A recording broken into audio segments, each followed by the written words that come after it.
Right, let's get this going. I think I already hear a voice next door, so otherwise you get too distracted there.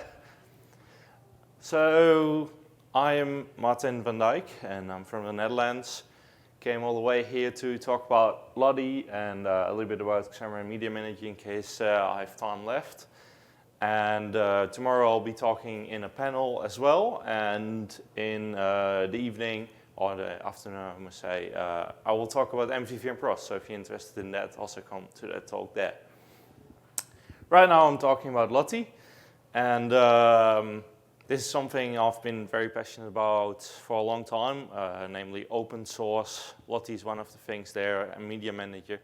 And I'm really happy that I can do this work and actually help all the people like you guys here to make better apps and help, get things going. So about 1.5 years ago, I started a company called Baseflow. It's my own company, and we provide services to other companies, consulting services on Xamarin projects or other C# tech. If you ever need help, then give me a ping. I'll be there. So if you have heard of Lottie, can I see some hands? Okay, so some people are familiar. Who've used it in their apps? Nice. So I see 2 here. That's the people who are doing it right, okay? No, joking. But so Lottie is something, it's a framework that's made by Airbnb, and you use it to create animations.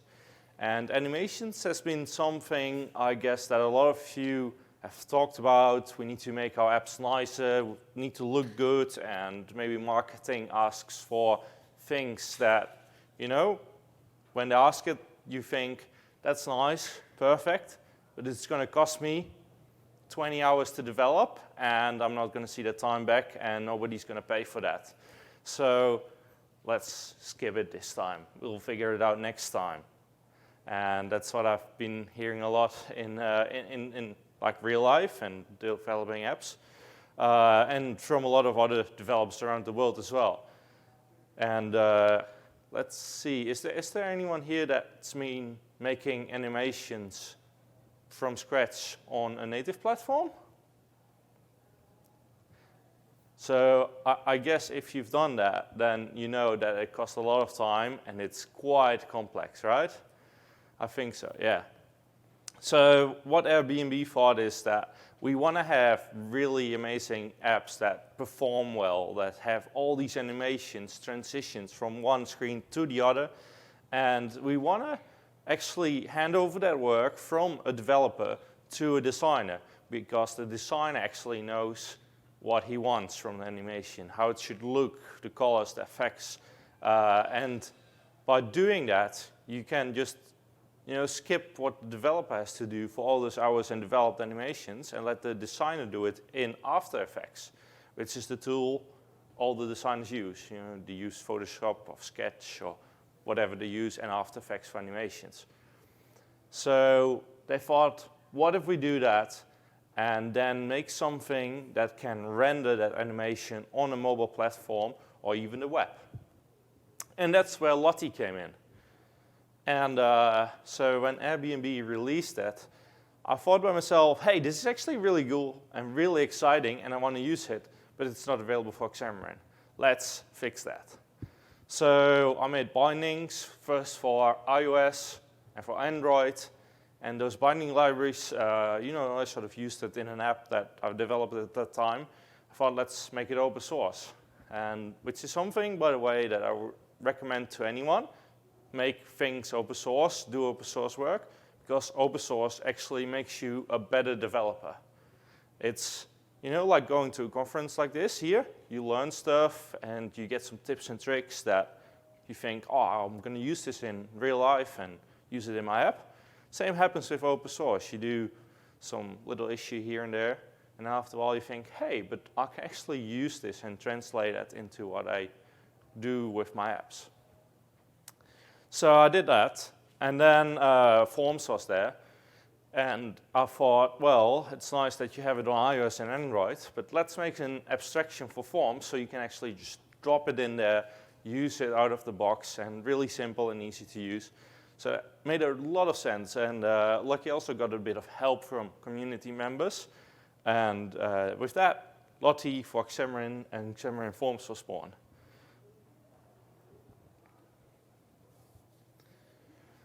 So as I said,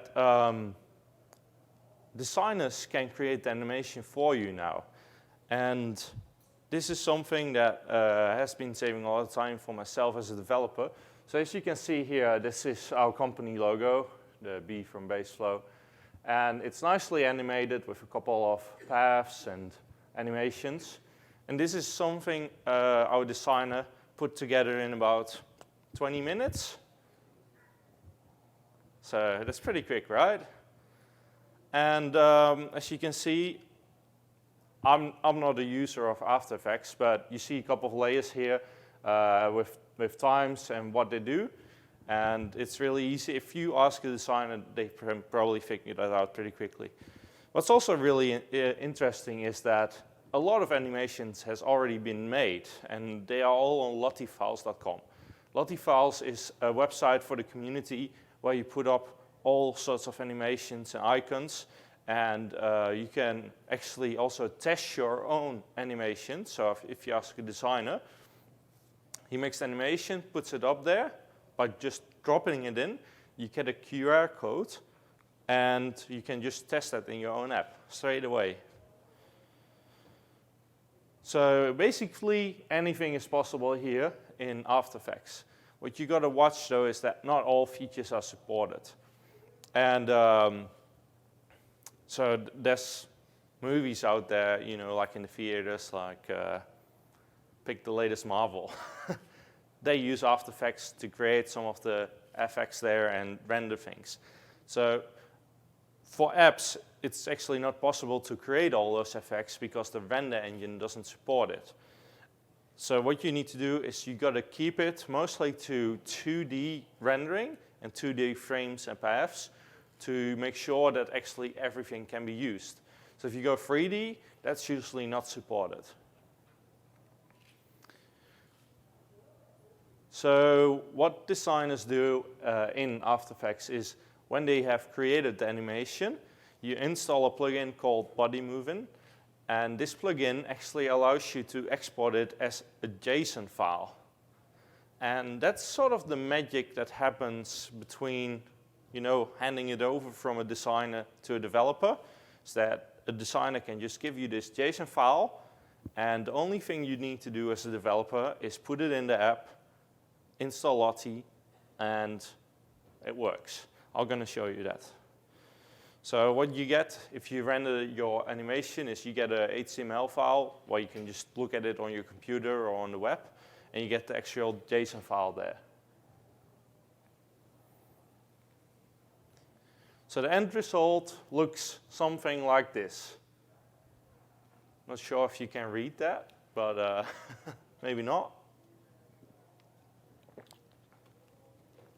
So this looks pretty hard to read, but Lottie translates all of these paths to the render engine and will draw it on your screen. So what's actually supported? There's a whole list available on Airbnb, on the documentation. But in general, as I said, keep it to 2D, keep it simple. Doesn't mean that it can be beautiful, but keep it simple with not too many paths or layers. So your animation will actually still perform, because if you put in too many layers, I'm talking about hundreds then, the app actually has to render all of that at the same time, and it will cost a lot of CPU or GPU power, and yeah, that will probably slow it down. So how do you actually use it? Well, I already said it's simple, but do you want to know how simple? It's really, you create an app, go to File, New Solution, add the Lottie package from NuGet, add in an animation and build it, and there you go. It will just work. That is what makes this so beautiful. And I was actually thinking before I was making this presentation, it's like all these people that are coming to watch, they think like animations are complex, how do you do this, and what can I actually show? I was like, it's so simple that there's actually not a lot to explain about it because it's so simple. But let's have a look at it. So this is the code you would use for a typical Forms application to add any animation. So you put in the animation view. There's the Forms in front of it, which includes the namespace in the top. And that's it. So let's have a look.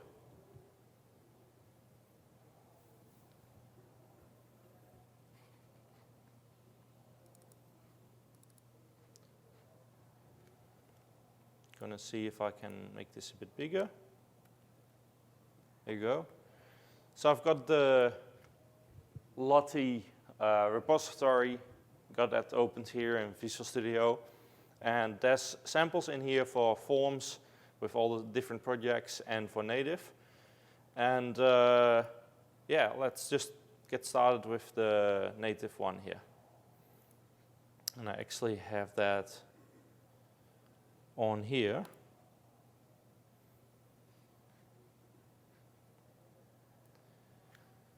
So as you already can see in the top, there's an animation with the Lottie logo.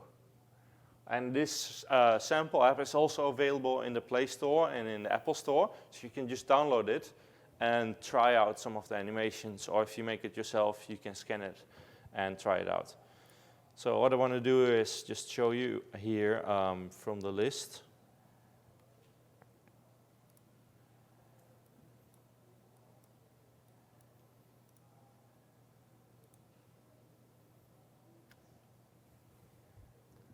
So this is something you would maybe use in a banking app or sort of a chart to load it up, show how you know, while you load up your data in the background, show something that means something to the user, that adds something to their experience.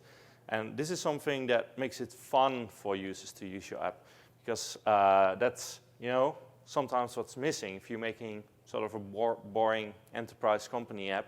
You want to add like these little things that make it fun and nice for your users to use the app, and they think like, wow, this is actually a cool app.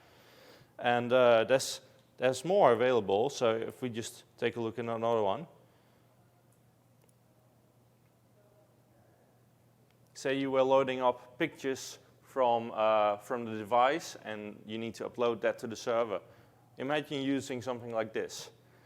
The user will instantly feel that the app is fast because while it's uploading to the server, it will show this animation, and when it's done, it will sort of explode. So what you can do is you can do a lot of effects with these animations. You can actually play them, you can pause them, but you can also play little segments from the animation. Say you want to play from 20% to 40%, then pause it, do some other action, and continue playing. So what you got to do in your head is sort of think about the possibilities there. Because what you could do is you could have a, for example, a checkbox animation where it sort of like checks it off. But if you stop that at 50% where it's fully checked and reverse it, then you could actually make the whole animation full. Well, so when you click on it, you only play the first bit, it checks it, and then we click it again, it will unload. So this is sort of the thing that you got to work in your head, like how do I actually bring this over to my designer so that he also works with those animation paths. So as I mentioned, Lottie files is basically my source where I get 95% of the animations from. I'm just going to show it here.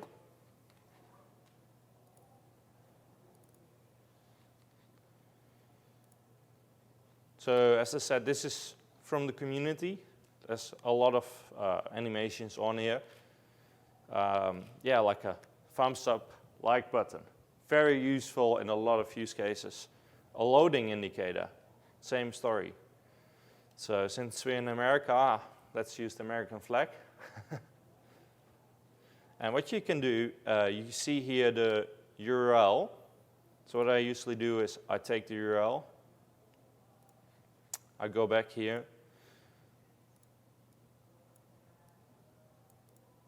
paste it in, load it up. Here we go. It's now natively rendering on device the animation that was made by someone else. You didn't need to do anything for that. It's a looping video now at the moment, which makes it sort of look like it's infinite. And that was, what, like 5 seconds work? Who here thinks he can actually do that? Yeah? So is this how you would test it if it had like 3D rendering or something that you were curious whether it would be able to handle a pass? Yeah, exactly. That's a good question here. So this is one of the ways I would test if an animation is working. So as I said, not everything is supported. We can go to the docs here to look at the list. So this is all the supported features. You see Android, iOS, Windows, and the web. And yes, for example, Polystar is not supported on Windows. I have no idea what Polystar is, by the way, but whatever. What is a multi-point star? Oh, it's a multi-point star. Yeah, you put 20, 50, 1,000, it really doesn't matter. Ah, okay, so it sort of stars out. Or here, if you put too many there, it's like a... Okay. So you can find it all back here, but in reality, sometimes you just got to test it, try it out, see if it works or not. Also see if it scales or not, because one of the advantages is, and I think that some people have been trying that to make animations using GIF files. And they animate, right? But what it doesn't do is scale. Because if you have, say, a UTS iPad Pro or whatever, and you put a tiny GIF file in, then it will, be huge and all blurry and pixelated. You don't want that. So this is all vector-based. Another thing is that it's also hardware accelerated. So the render engine will actually take this file and render it natively on the device.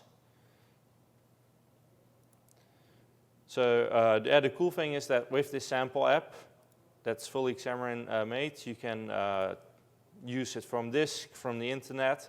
There's a lot of samples included. And you can use the QR code. I'm not sure if that's working right now. I don't know. So as I already told, you got to talk to your designer to see how you can actually use that with the animations and how to work with them when you can complete something and complete animation, work further. One scenario that's actually very fun is typing in and animating what you type. This is maybe something you didn't think of yet, but so I'm going to just say hello. And as you can see, the letters animate in. So if I just put some more in. Doesn't that look fun? Might not be useful in every app, but it looks fun.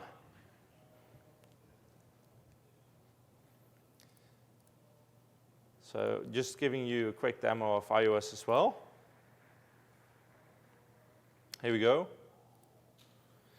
And so we got a slider here, and we can actually see here how you can see every single frame that's rendered individually, and you can pause it, play it, go further, go faster, whatever you want.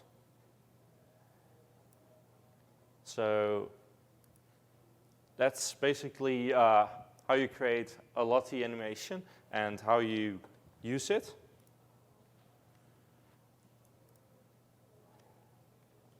And if you want to actually bind to all these things like playing, stopping, when you finish, when you click on it, there's a lot of things that are available in the Forms library. So as you can see here, you bind to a command and you do your thing, what you want to do after that. So think about the possibilities there, and yeah, be creative.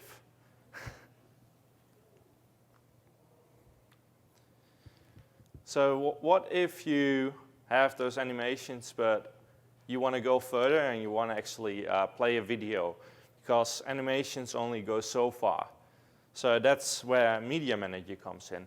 And this is just another little project that I've been working on, and I'm very excited about it because videos enable you to deliver a rich experience for your user to, provide native controls, provide basically native visual effects to your app.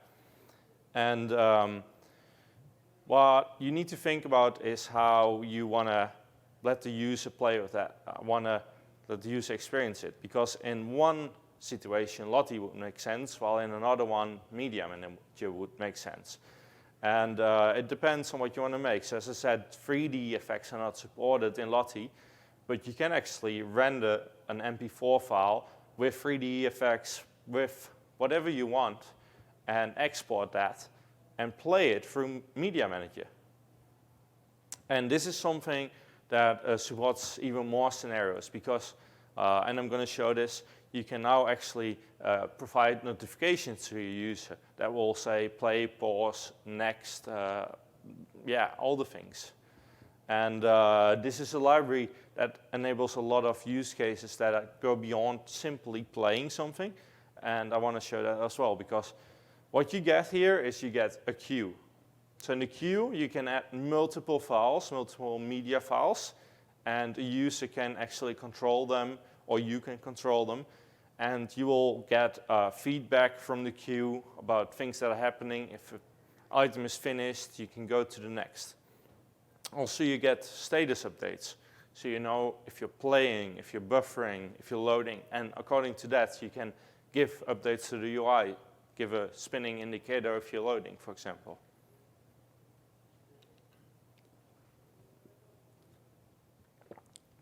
So how do you do it? Just as simple as Lottie. It's actually one line. So 2 samples in the top there, one for audio, one for video. As you can see, they both use the same API. One extension is MP3, one is MP4. And this actually supports a lot more than that. So you can actually play live streams, you can play YouTube files, you can play DES, HLS, smooth streaming. For example, from Azure Media Services. And this is something that I've been working on together with Brandon. Brandon is also here, is one of the Azure advocates. And we're going to release a package soon where you can, with one line of code, stream from Azure Media Services to your app in any format you want. And this can be live streaming or just static files. And what it actually will do in the cloud on Azure, it will look up properties that you give back from your device. And with that, we'll render it in the size and in the quality that you want. So say that your device is quite small. You don't need like this enormous video with a lot of detail because you can't even see it. The pixels are not there. So why not render that on the cloud, use all that power that's available in Azure, and then stream that to your device.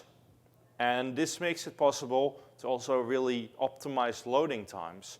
For example, if you have a big video file, hundreds of gigabytes, that would normally cost quite a while to sort of like buffer up and load it up and then play it to the user.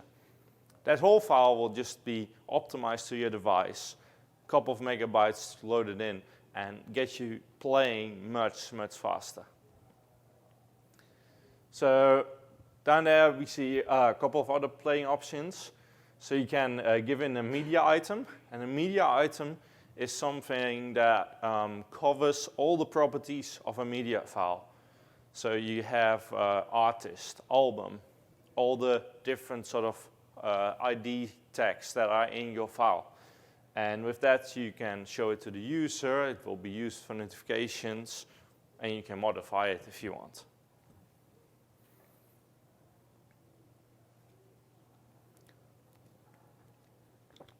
with the Media Manager, you are in control. So it has all the APIs to play, pause, seek, step forward, and yeah, all different options for you. The thing is with media is that it can be difficult to handle the situations that can happen.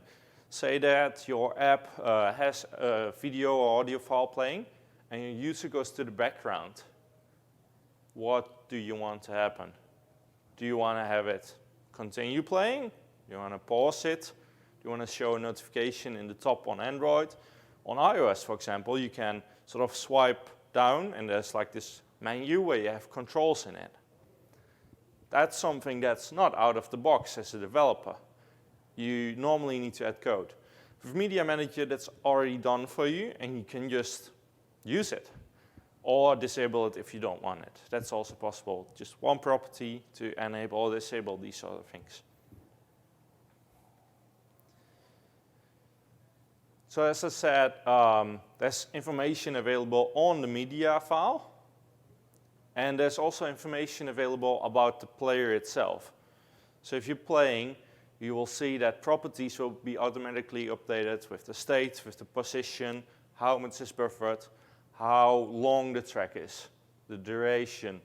And you can change repeat and shuffle to make a file go looping, or to, if you have multiple, you can say shuffle is true or put the shuffle mode to all. And then it will automatically, for you, shuffle all the items. If you unshuffle it, it will also come back to the original list. Everything is done there for you. So what you want to do is you want to act up to all these changes that are going on with the state and with items that are playing. So there's event handlers available for that, and you can basically just hook into one of them. So what I use, I make one of my sort of little side projects. I make a media app where I use this. And when you're buffering, you want to show how much is buffered and how long the total track is, so you can sort of see what's going on. So you just hook into the buffer changed event, and when that's triggered, you will get out there how much it actually is. And according to that, you set a certain percentage on your UI. So it's very useful there. So how do you add it? It's quite easy. In native, you add a video view to your layout. On Android, you find it, and you say media manager.current.media player, and video view is that player. Very simple. iOS, same story. On Forms, it's even easier. On Forms, you add the Forms control. It will automatically hook up to the player and attach it to the media player, and will show the video to the view. Why is it working like that? It's actually because, imagine you have a list of items, and you're scrolling down. It's a list of videos, right? But you can only play one at a time. So you want to actually change, while you're scrolling, from video view to video view. And this way, you can just scroll and attach a new player every time you come into the sort of the screen. And that way, you can make it very performant and reuse a single player to actually attach to the UI. So let's have a look.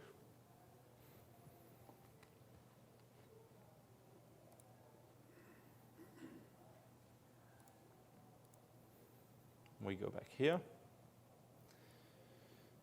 And I've got a sort of simple sample app that shows all the different formats, so you can test that if it's possible to actually play it.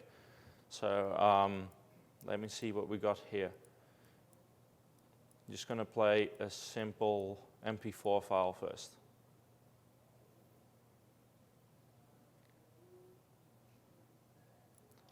Let's hope the internet's good enough. It seems so. It's nice. And here we go. Video is playing, it's streamed live from the internet, and a cat is running around. Isn't that amazing? Yeah, we just need to see this. No, just kidding. So as I said, it provides controls. So here we have the notification area, and you get the title, you get a subtitle, and different controls if there's anything next in the queue. And the user can use that to stop the player or go to the next one, skip forward in it. And this sort of gives a very native look and feel to your app. Imagine Spotify or whatever you might be using. That's the sort of thing that all these guys have included in their apps. So if you want to make the next Spotify, use this plugin, okay? Maybe you will be rich one day when you make that competitor. You never know. We can also look at live streaming. So this is a test stream from Apple, and they live stream this all the time. And this is actually HLS. So HLS is, not sure what it stands for, but it's an adaptive rate of playing a mechanism. So what that means, it can actually start off very small, couple of bytes, low quality, and as it buffers, it can scale up the quality and stream that to the user. Because then you get immediate starting of the file, immediate playing, and it will scale up the quality as soon as it has that initial buffering in. So it makes a lot of sense, but it can be very hard to implement if you don't know what you're doing. With this, you get it out of the box. Let me show you that on iOS as well.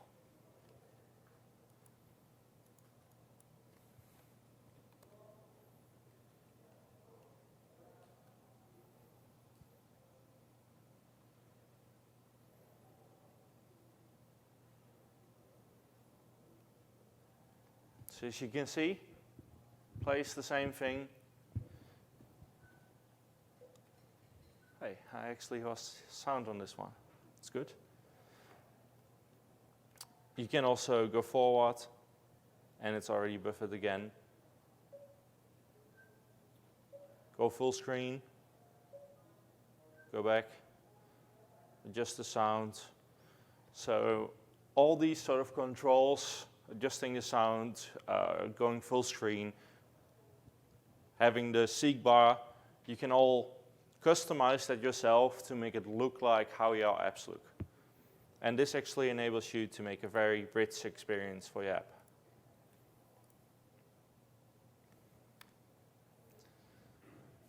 So as I told about, it also enables you to go in the background. And I'm working on a couple of new features there as well. So what's going to be next, I'm going to enable on Android picture-in-picture.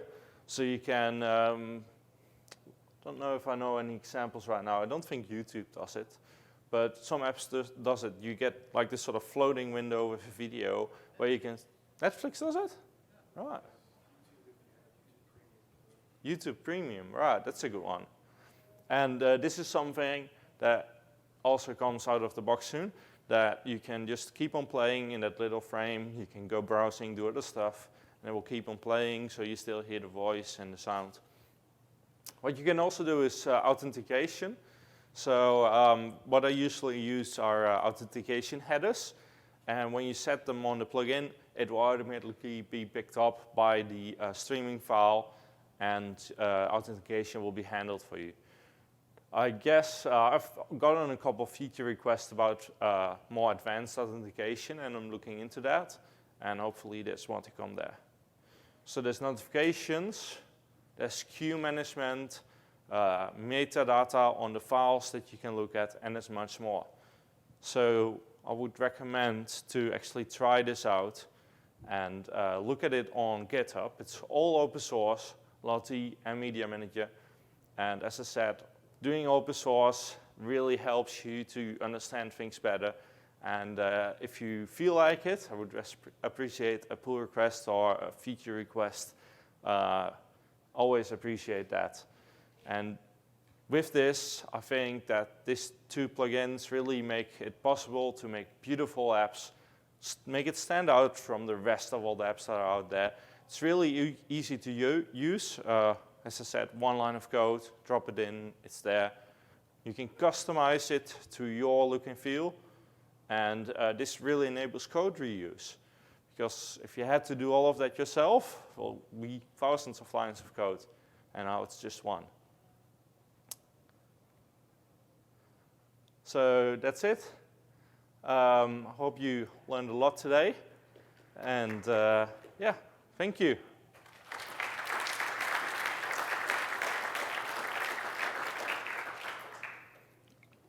Questions? Do you have a list of all the supported formats on a GitHub and the README or anything like that? Yeah, I can just pull it up here. So this is the GitHub repository for MediaManger. If you scroll down, there's platform-specific features. And here you can see, for example, that HLS and HLS is supported on Android and all the Apple platforms. But Dash, for example, is only supported on Android. So you can see the features here.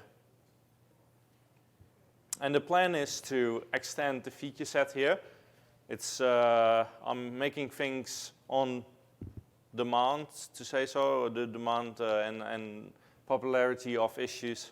That's sort of what it looks like. So if you want something to have more attention, give a thumbs up or a heart on GitHub, and makes me look at it more.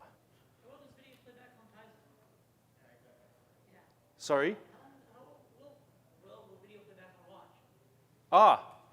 I actually don't know. So, yeah, it's on Tyson. It's quite experimental at the moment. So there's a proof of concept that works, and I was talking to the Tyson team earlier, and they're looking into expanding it a bit more to actually provide all the features that the rest have on Tyson. The Tyson native APIs underneath the plate. Yes, exactly.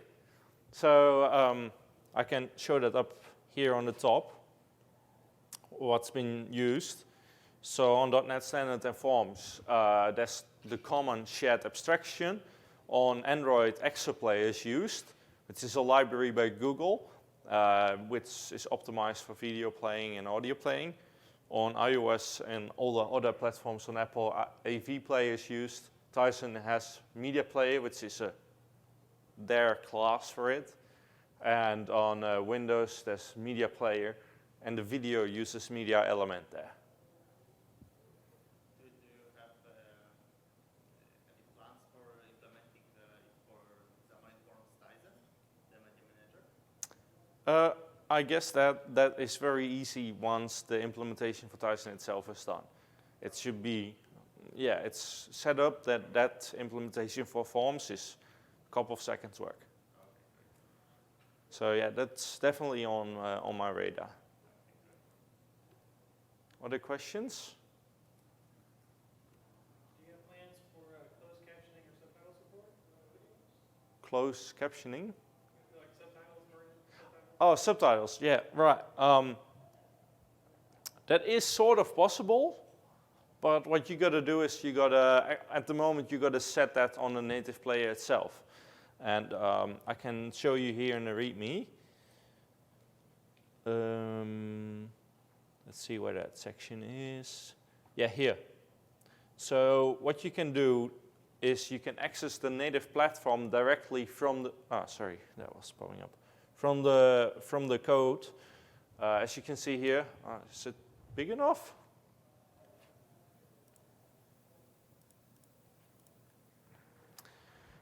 You can put in crossmediamanager.android, Apple, Windows, whatever, and that will give you straight access to the native APIs. So that will give you, for example, if you do on the Apple side, you do apple.player, and that will give you the AV player that's used. On that, you can set subtitles, but you need to do it for every platform specifically. So I think a very good feature request would be to put that up as an issue if you want to say make a cross-platform API for subtitles. And would be happy to look into that. All right. Any more? I don't think so. Oh, I have a question about the Lottie and also the support Yeah. for Tizen. Do you have any? yes. It's the support for Tizen there is been merged in, and the update will be available in a couple of days. Yeah. So it's there. Code is already there. All right, thank you very much, and hope to talk to you later.